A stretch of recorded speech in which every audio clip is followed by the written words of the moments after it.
کلام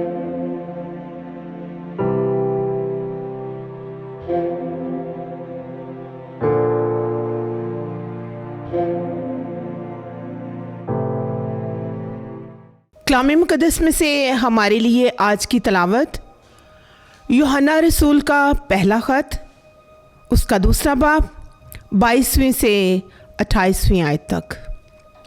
کون جھوٹا ہے سوا اس کے جو یسوع کے المسیح ہونے کا انکار کرتا ہے۔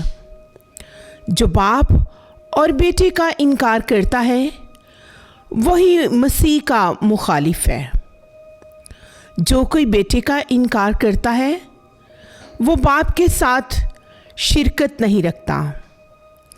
جو کوئی بیٹے کا اقرار کرتا ہے اس کی شرکت باپ کے ساتھ بھی ہے۔ جو تم نے شروع سے سنا ہے وہی تم میں قائم رہے۔ جو تم نے شروع سے سنا ہے اگر وہ تم میں قائم رہے تو تم بھی بیٹے اور باپ میں قائم رہو گے۔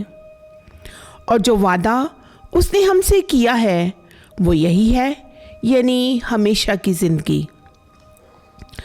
میں نے یہ باتیں ان کی بابت تمہیں لکھی ہیں جو تمہیں فریب دیتے ہیں، لیکن وہ مسا جو تم نے اس سے پایا ہے تم میں قائم رہتا ہے، اور تم اس کے محتاج نہیں کہ کوئی تمہیں سکھائے، بلکہ جیسے اس کا مسا تمہیں یہ سب باتیں سکھاتا ہے ویسے ہی وہ سچ ہے اور جھوٹ نہیں، اور جیسے اس نے تمہیں سکھایا ویسے ہی تم اس میں قائم رہو۔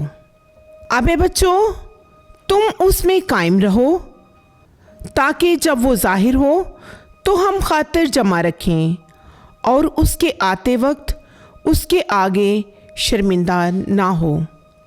پاک کلام کے پڑھے اور سنے جانے پر خداوند کی خاص برکت ہو۔ خدا کا شکر ہو، آمین۔